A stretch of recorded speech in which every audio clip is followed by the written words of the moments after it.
Pupunta raw mamaya. And meron ako ditong hinog na saging na saba. Babalatan ko muna ito.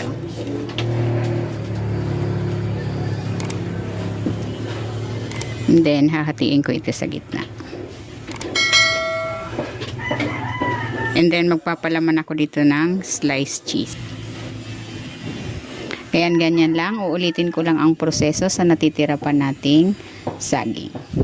Ayan, mag-be-breading na ako. Meron ako ditong harina, egg, at ng breadcrumbs.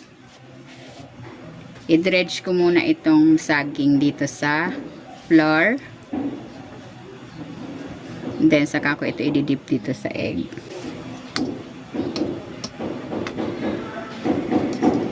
And then, ilalagay ko na dito sa breadcrumbs.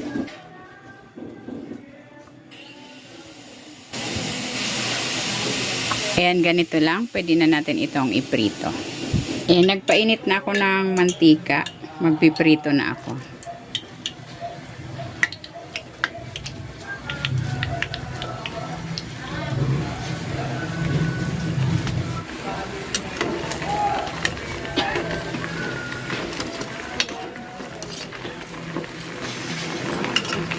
Ayan, okay na ito. Hahanguin ko na.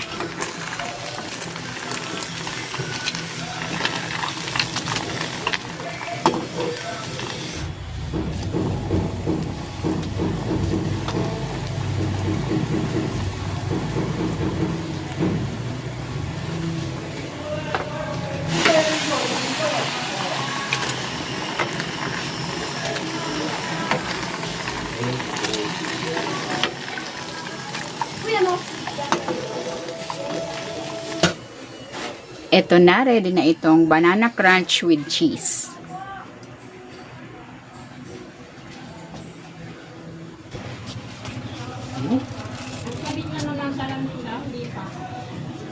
Pupunta na raw. Pupunta raw mamaya.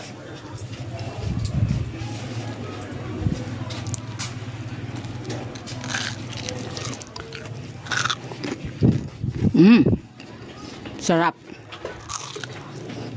Kakaiba. Crunchy, manamis-namis, creamy pa dahil doon sa cheese. Sarap.